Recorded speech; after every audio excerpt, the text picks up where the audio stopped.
अस्सलाम वालेकुम। Good morning. उम्मीद करता हूँ कि सभी साथी क्लास को ज्वाइन कर लिए होंगे। बीच में क्लास डीएलएड की वजह से आपकी क्लास को पूरे दिन के लिए रोक दिया गया था, क्योंकि बहुत सारे बच्चों का ख्याल रखना था। डीएलएड की भी क्लास होनी बहुत ज़रूरी थी, उनका इम्तिहान भी बिल्कुल करीब था। तो गौरव सर सारे बच्चों का ख्याल रखते हैं और कोशिश करते हैं कि सबको एक साथ पढ़ाई मिल सके और सब बच्चे, सब स्टूडेंट कामयाब हो सके।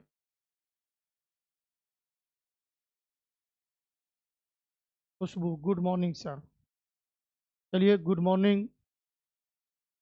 और हमारे साथी जल्दी जल्दी ज्वाइन कर लीजिए। ये आज मैं कुछ चीज़ें टीटेट में कंटेंट जो पढ़ाया था आप लोगों को, उसमें कुछ चीज़ें रह गई थी। उसके बाद हम क्या करेंगे कि आपको PYQ करावेंगे, और वो PYQ बहुत ही ज़बरदस्त अंदाज से, बहुत अच्छे तरीके से करावेंगे। आपको गधांश पदांश सब पर आपको इंशाल्लाह महारत हो जाएगी, और बड़ी बेहतरीन क्वेश्चन के साथ हम आप लोगों के सामने आएंगे, और एकदम ज़बरदस्त तरीके से कई सारा हम आपको PYQ क्वेश्चन को कराएंगे, और बहुत ही अच्छे डिटेल में कराएंगे। इतने अच्छे तरीके से कराएंगे कि आपको महसूस होगा, और इंशाल्लाह जब आप एग्ज़ाम देने जाइएगा तब आपको वो चीज़ें पूरी तरीके से, भरपूर तरीके से आपको समझ में आ जाएगी। तो मैं आपका क्लास आज का शुरू करता हूं। जो बची हुई चीज़ है, ज़रा इसको देखिए। ज़बान से मुतालिक अहम नुकात। अहम नुकात का मतलब होता है कुछ पॉइंट की चीज़ है तो उसको हम बोलते हैं अहम नुकात। क्या बोलते हैं? अहम नुकात बोलते हैं। नुकात मतलब यानी खास चीज़ें, पॉइंट की चीज़ें। अब इसमें बताया गया है आइन के 8वीं शेड्यूल में कुल 22 ज़बानें शामिल है, मंदरजा झैल है। यानी यहाँ की जिस ज़बान को वैल्यू दिया गया है अपने इंडिया में, वो तकरीबन 22 ज़बान है। और बच्चे क्या करते हैं, अपने लैंग्वेज को सहूलत के हिसाब से उसको चूज़ करते हैं, चुनते हैं। जिनकी जो ज़बानें हैं, जिनको जिस ज़बान पर महारत हासिल है, आसानी हासिल है, बच्चे अपने अपने तरीके से लैंग्वेज चुनते हैं। किसी को उर्दू में है, किसी को हिंदी में है, किसी को मराठी में है, कोई गुजराती में है, कोई आसामी में है। तो तरह तरह तरीके से बच्चे अपने ज़बान चुनते हैं, तय करते हैं, और उस ज़बान में एग्ज़ाम भी देते हैं। अब ज़रा देखिए, इसमें बताया गया आसामी ज़बान है आपका, बंगाली है, गुजराती है, हिंदी है, कन्नड़ है, कश्मीरी है, मलयालम है, मराठी है, उड़ीसा है, आपको पंजाबी है, संस्कृत है, तमिल है, तेलुगु है, उर्दू है, आपका सिंधी है, मणिपुरी है, वगैरह है। यानी इस तरह का 22 ज़बान को शामिल किया गया है और बताया गया है। आर्टिकल 343 के मुताबिक देवनागरिक रस्मुल ख़त में लिखी गई है। यानी ज़बान का जो लिपि होता है वो किस रस्मुल ख़त में लिखी गई है, उन सब चीज़ों को भी क्या किया जाता है, बताया जाता है।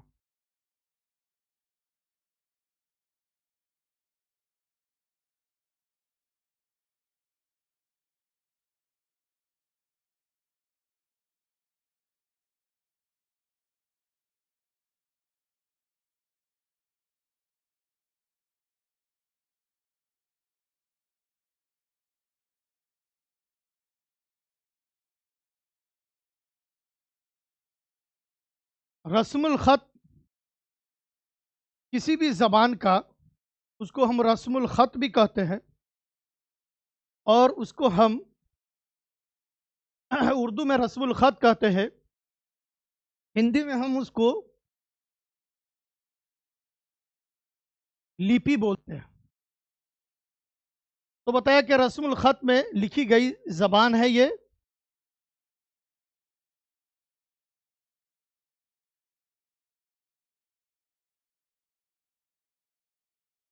को मरकज़ी सरकारी ज़बान करार दिया गया है। कदीम क्लास की ज़बान वह ज़बान है जिसकी अपनी तारीख, आज़ाद कवाइद और असल ज़ख़ीरा रखती है। उसमें कुल 6 ज़बानें शामिल हैं। यानी ऐसी ज़बानें जिनको कवाइद के अंदर, ग्रामर के अंदर कुल आज़ादी दी गई है, ऐसी ज़बानों को हम 6 ज़बान में रखते हैं। उसमें आपको जो है 1 नंबर में तमिल हो गया, दूसरा में आपको संस्कृत हो गया, तीसरा में आपको तेलुगु हो गया, चौथा में आपको कन्नड़ हो गया, पांचवा में आपको मलयालम हो गया, और छठा में आपको उड़िया ज़बान हो गया। कितने हो गए? ये तकरीबन कुल 6 ज़बानें हो गए, जिसको बताया गया सरकारी ज़बान कवाइद करार दिया गया है, जिसकी अपनी एक तारीख है। ये आज़ाद कवाइद माना गया है।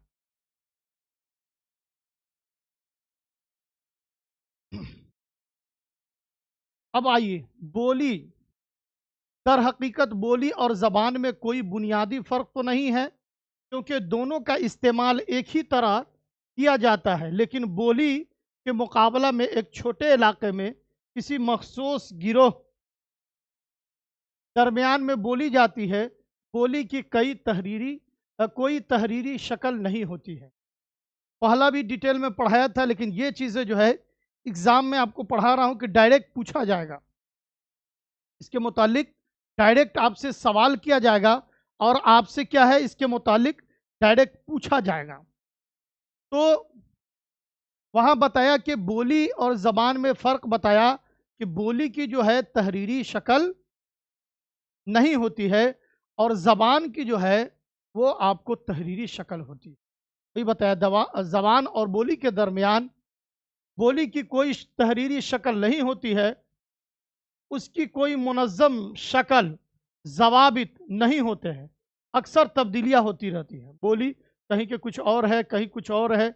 आपको थोड़ी थोड़ी देर पर बोली के अंदर आपको फ़र्क पता चलता रहेगा, बदल जाएगी। और ज़बान के अंदर है कि कोई उर्दू बोल रहा है, कोई अरबी बोल रहा है, कोई इंग्लिश बोल रहा है, कोई हिंदी बोल रहा है, कोई फ़ारसी बोल रहा है, कोई अरबी बोल रहा है। तो ये सब ज़बान के अंदर कोई आपको फ़र्क दिखने को नहीं मिलेगा, क्योंकि वो ज़बान होती है, उसके अंदर कोई फ़र्क नहीं होता है। जबकि ज़बान एक वसी नज़रिया है। वसी का मतलब होता है कुशादा, खुला हुआ। वसी नज़रिया है। ज़बान के मुतअय्यना उसूल और ज़वाबित होते हैं, उसमें मेयारी और तहरीरी शक्ल होती है।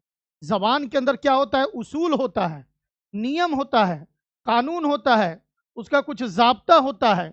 यानी जिसके अंदर, अब देखिए, अब उसके अंदर मुज़क्कर मुअन्नस का ख्याल रखना पड़ता है। जैसे हवा बह रही है कि बह रहा है, नहीं। इसी तरह जो है बारिश हो रही है कि हो रहा है, इस तरह का मैंने मुज़क्कर मोनस के अंदर बताया। इसी तरह बहुत सारी चीज़ों में ज़बान के अंदर एक सिस्टम होता है, एक उसूल होता है, एक नियम होता है। वो सारी चीज़ें ज़बान के अंदर, लैंग्वेज के अंदर, भाषा के अंदर वो चीज़ें पाई जाती हैं। आगे है उसूल व ज़वाबित होते हैं, उसकी मेयारी और तहरीरी शक्ल होती है। उसका हल्का वसी तर होता है। वसी का मतलब हो गया उसका जो हल्का होता है, उसका जो सिस्टम होता है वो बहुत ज़्यादा खुला हुआ होता है, यानी उसके अंदर बहुत दुराई तक सिस्टम होता है, उसके अंदर बहुत दूर सिस्टम उसके अंदर ताल्लुक को क्या है पाया जाता है बहुत। और जबान क्या होता है अपने गांव घर में ही सिमट कर रह जाता है।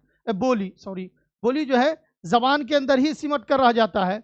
लेकिन जबान जो है आपको पूरे एक स्टेट में देखिए या इलाके में दूर दूर तक आपको जाइए तो वही जबान मिलेगी, उसके अंदर सिस्टम होता है इसी वजह से।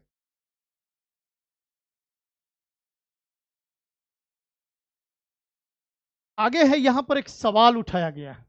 पहले आप लोग मुझे यह बताइए, क्या जो चीज़ें मैंने पढ़ाई है आपको समझ में आई या नहीं? एक बार आप लोग यस बोल दीजिए ताकि हमको यह बात समझ में आ जाए।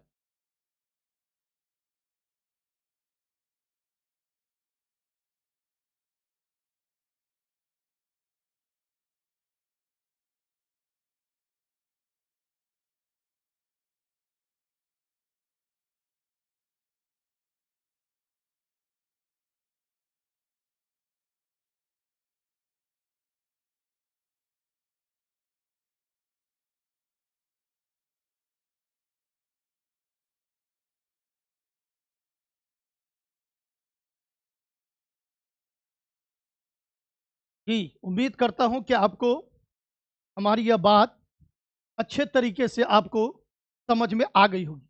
अब मैं खुद ही क्वेश्चन उठाता हूं और आपको एक तरीके से जवाब भी देता हूं। सवाल यह है कि जबान क्या है। एग्जाम में भी अगर आपको आ जाए इसके मुतालिक क्वेश्चन तो आप समझे रहिएगा, तो ऑब्जेक्टिव में बड़ी आसानी से उसका जवाब दे पाइएगा। जबान क्या है सवाल होता है, क्या जबान बोलिए के मजमुए का नाम है। एग्जाम में इसी से ऑब्जेक्टिव बन जाएगा कि जबान क्या है, पूछा जाएगा बोली के मजमुए का नाम है, बोली की सूरत का नाम है, कि बोली की शक्ल का नाम है, या इनमें से कोई नहीं है। अगर इस तरह का कोई ऑप्शन आ जाए तो जबान क्या है, बोली के मजमुए का नाम है। यानी जो बोली बोली जाती है तो कई बोलियां मिलकर फिर उसी के अंदर कवायद उसूल जब जवाबित हो जाते हैं, जब सिस्टम हो जाता है तो वही आगे चलकर जबान बन जाता है। आपको शुरू में भी बताया था कि बोली का तरीका वही है। आगे है जबान का मुताला इल्म लिसानियात कहलाता है। जबान जो जबान जबान हम लैंग्वेज बोलते हैं, और जबान का जो मुताला है यानी जबान के ऊपर जो भी हम स्टडी करते हैं, तो वो किस चीज़ में रखा जाता है, उसको किस चीज़ में रखा जाता है, किस चीज़ में उसको माना जाता है। तो वो बताया गया कि ज़बान का मुताला जो है इल्म लिसानियात यानी शिक्षण शास्त्र के अंदर रखा जाता है। ज़बान बातचीत करने, अपने ख़यालात, एहसासात और जज्बात, तजर्बात को लफ्ज़ों के सामने में ढाल कर बोलने का तरीका है। जी, ज़बान क्या है, जो आपके दिल के अंदर जज्बात है, ख़यालात है, एहसासात है, यानी जिस चीज़ को आप महसूस कर रहे हैं और जिस चीज़ को आप जान रहे हैं। ज़बान क्या होता है, एक वसीला होता है, तरसील यानी संप्रेषण, एक ज़रिया होता है एक आदमी को दूसरे आदमी को बात पहुंचाने का। अब मिसाल के तौर पर कोई सऊदी गया, अब वहाँ कोई आदमी किसी से अपनी बात को, जज्बात को रखना चाहता है, तो अगर वो अरबी जानता है या इंग्लिश जानता है तो अपने उस लैंग्वेज के अंदर क्या है, वो बात कर सकेगा, समझा सकेगा। अब जैसे मिसाल को किसी को पानी महसूस है, हमको पानी चाहिए, और सऊदी अरब में है, तो वो क्या करेगा, इंग्लिश में होगा तो बोलेगा please give give me water, इस तरह करके कुछ और भी लफ्ज़ लगाएगा। अरबी में बोलेगा ई तीन इल्मा, मुझे पानी दे। नहीं, तो इस तरह क्या होगा,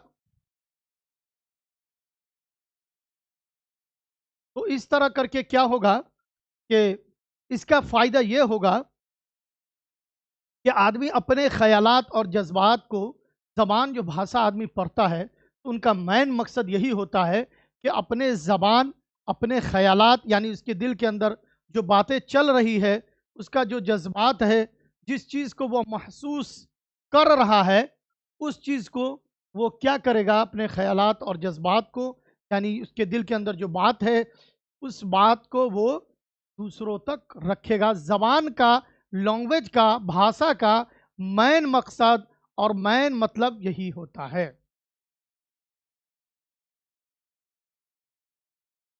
परजेश कुमार, लाजवाब। Okay, thank you. बहुत बहुत आपका शुक्रिया। आप लोगों ने, खुशबू कुमारी, आपका भी बहुत बहुत शुक्रिया, क्योंकि आप क्लास में जब ज्वाइन हुए हैं तो हमको थोड़ा और अच्छा लग रहा है, और इंशाल्लाह हम और ढंग से, बेहतर तरीके से क्लास पढ़ा पाएंगे। ऐसा महसूस हो रहा है कि आप लोग साथ दे रहे हैं। ठीक है, थैंक यू। ज़बान इंसान के ख़यालात, एहसासात और ज़रूरियात की तरसील का वसीला है। तरसील का मतलब हो गया संप्रेषण, यानी ज़रिया, यानी एक बात को आप दूसरे से तक जो पहुंचाइएगा, तो बीच में ज़बान क्या होगा, एक ज़रिया होगा, एक सीढ़ी तक पहुंचाने का है। जैसे मिसाल के तौर पर मान लीजिए, एग्जाम्पल के तौर पर, कि एक चीज़ है, मान लीजिए पुल के ऊपर ये बिछा हुआ चीज़ है। तब आदमी को इस पार से उस पार पुल के साथ जाना है, तो इंसान क्या करेगा, अब ये एक रास्ता बन गया, एक ज़रिया बन गया, तो इंसान क्या करता है कि यहाँ से चढ़ते चढ़ते इस तरफ आदमी पुल के क्या करता है, पार कर जाता है, अपने मकसद तक पहुंच जाता है। यहाँ से शुरू करता है और अपने मकसद, तो ये जो पुल क्या हो गया, ज़रिया हो गया। तो इसके कहने का यही मतलब हो गया कि ज़बान जो होता है, वो एक ज़रूरियात इंसान का एक ज़रिया होता है, वो तरसील का एक ज़रिया है, यानी संप्रेषण। आदमी अपने बात को दूसरों तक क्या करता है, पहुंचाता है। उर्दू मेरे दोस्त का है कि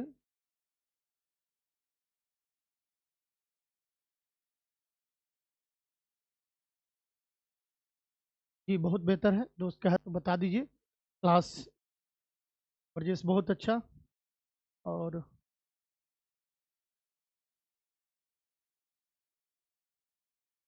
ठीक है, बहुत अच्छा, बता देना चाहिए। जो दोस्त है उनका नुकसान नहीं हो पाए, यही तो है कि दोस्त दोस्त के काम आता है। चलिए, तो इल्म लसानियात कहलाता है। आगे बताया कि समाजी तामुल, वही तामुल हो गया, वसीला, जरिया, नतीजा है, जिसका मतलब है।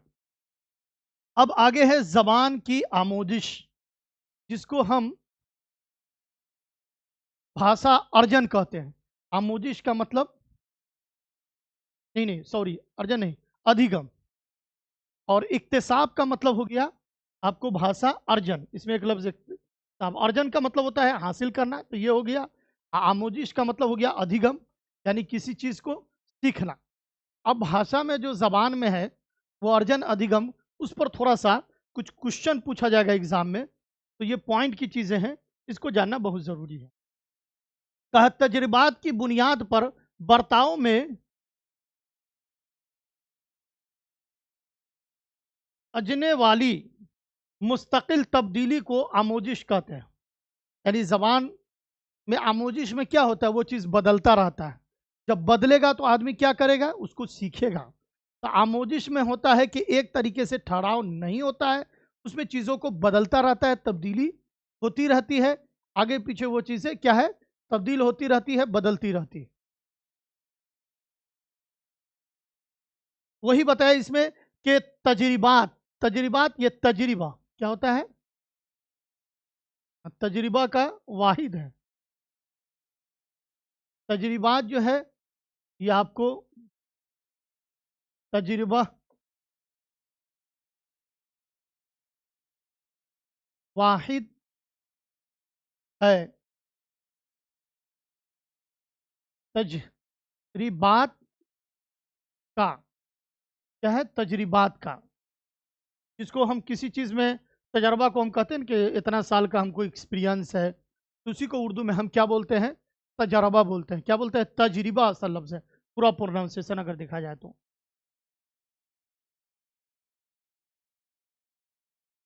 तब्दीली को आमोजिश कहते हैं, जबकि इक्तिसाब एक फितरी अमल है। यह अमल पैदाइश के बाद से ही शुरू हो जाता है। देखिए इक्तिसाब के बारे में क्या कहा? इक्तिसाब के बारे में कहा कि एक फितरती है, नेचुरली है, कुदरती है। उसको बचपन से वो चीज़ें उसके पास आ रही है, वो चाहे या ना चाहे वो चीज़ें उसके साथ क्या है, हो रही है। जैसे आपसे कोई पूछे कि आपका नाम क्या है, तो आप ये बोलिएगा कि हम डायरी में देखकर बताते हैं, ऐसा नहीं है।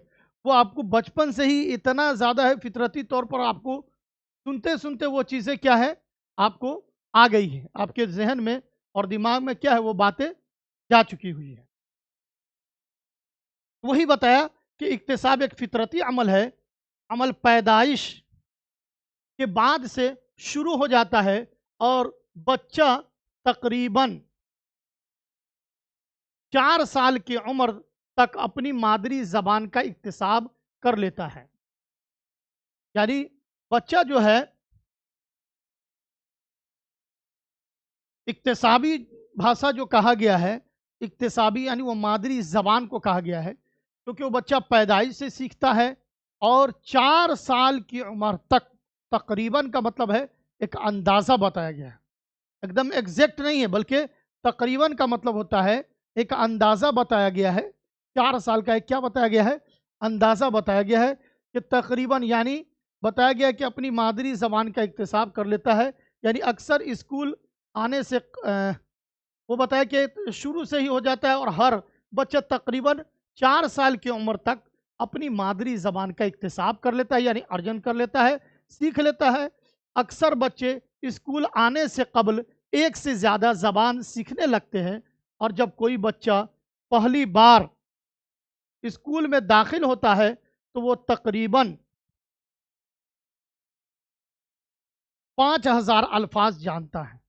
यानी कहने का यह मतलब हो गया कि तकरीबन 4 साल में बच्चा पूरी अपनी मादरी ज़बान पर अबूर हासिल कर लेता है, यानी महारत हासिल कर लेता है। और बताया गया कि बच्चा पहली बार जब स्कूल में दाखिल होता है तो वह तकरीबन 5000 अल्फाज को जानता है। तकरीबन वो 5000 अल्फाज को क्या करता है, सीख लेता है। कितने हज़ार अल्फाज को? 5000 अल्फाज को तकरीबन सीख लेता है। क्योंकि जाहिर सी बात है वो आएगा तो बहुत सारी चीज़ों को बोलेगा, जैसे पंखा है, कुर्सी है, ये सब चीज़ें हैं। तो ये सब चीज़ें उसके लिए क्या है, कॉमन है, आसान है, इन सब चीज़ों को क्या कर सकता है, सीख लेता है। ये बताया कि बच्चा पहली बार स्कूल में जब दाखिल होता है वो तो तकरीबन 5000 अल्फाज को जानता है एक बार में। तकरीबन इतना फ़ायदा उसको होता है, लेकिन यह फ़ायदा उसको कब मिलेगा? जब वो मादरी ज़बान को, जब वो मदर टंग को सीखेगा, तभी वो तकरीबन स्कूल में पहली बार जब जाएगा तो 5000 तकरीबन अल्फाज सीखता है, क्योंकि उसके अंदर शऊर हो चुका होता है, अक्ल हो चुका होता है, वो बातों को समझने लगता है, वो हर चीज़ के फीलिंग को महसूस करने लगता है, वो 4 साल का बच्चा। इसीलिए 5 साल पूरते-पूरते कहा जाता है, यानी मुकम्मल होते-होते तो इसीलिए स्कूल में उसको दाखिला कराया जाता है, उसका एडमिशन करवाया जाता है, उसका नाम इसी वजह से क्या किया जाता है, उसको लिखाया जाता है, ताकि वो बच्चा इस काबिल क्या है, हो गया है। अब है मादरी ज़बान गैर रस्मी और फितरी तौर पर माहौलियाती राबता से हासिल होता है, किया जाता है। अब देखिए गैर रस्मी क्या हो गया, रस्मी होता है गैर रस्मी। गैर रस्मी का मतलब होता है वो किसी सिस्टम से नहीं चल रहा है, और रस्मी का मतलब होता है तौर तरीके से। अब जैसे जो लैंग्वेज सेकेंड जो उसका मदर टंग नहीं है, रस्मी, रस्मी में क्या होगा, जब वो पढ़े जब वो पढ़ने जाएगा तो उसके लिए स्कूल का होना ज़रूरी है, किताब का होना ज़रूरी है, उस्ताद का होना ज़रूरी है, क्लास रूम का होना ज़रूरी है उसके लिए। नहीं, उसके लिए वो पहली घंटी, दूसरी घंटी, तीसरी घंटी, first period, second period, third period, जो भी है उसका एक सिस्टम बनता है। अब जैसे कोई मदरसा में बच्चे जा रहा है तो उसके लिए मदरसा का होना ज़रूरी है। अब वहाँ के रस्म व रिवाज के मुताबिक जो कुर्ता पाजामा जो वहाँ का ड्रेस है वो है। कोई बच्चा स्कूल में है तो रस्मी तरीके से उसके लिए क्या होगा कि उसके लिए स्कूल का टाई बेल्ट सारी चीज़ें लगाकर, बैग, बुक, ये सारी चीज़ें, फिर वहाँ पहुँचेगा तो उसके लिए रस्म व रिवाज के हिसाब से सिस्टम है। तो इसको स्कूल में जो जो आएगा तो उसका एक टाइमिंग होगा, टीचर होंगे, बेंच होंगे, बच्चे होंगे, उसके साथ ही पढ़ेगा। तो गैर रस्मी आज़ाद होता है, किसी वक्त भी मादरी ज़बान को सीखा जाता है, उसके लिए कोई टाइम, कोई क़ैद वगैरह नहीं है आपको। लेकिन आपको ये रस्मी के अंदर ये सारी चीज़ें आती हैं, लेकिन गैर रस्मी के अंदर क्या है, आज़ाद है। उसके लिए मदरसा, मकतब, टाइम टेबल, घंटी का होना ज़रूरी नहीं है। वो अपने माँ बाप से, माहौल से, इन सब चीज़ों से सीख लेता है। वो क्या कहलाता है, गैर रस्मी कहलाता है। जबकि दिगर ज़बानों को बाकायदगी के साथ रस्मी तौर पर सिखाया जाता है। वही बताया कि मादरी ज़बान के अलावा जो भी ज़बान है, दिगर का मतलब जो भी दूसरा ज़बान है, उसको बाकायदा, यानी उसको बाकायदा का मतलब हो गया सिस्टम के साथ उसको क्या है, सिखाया जाता है।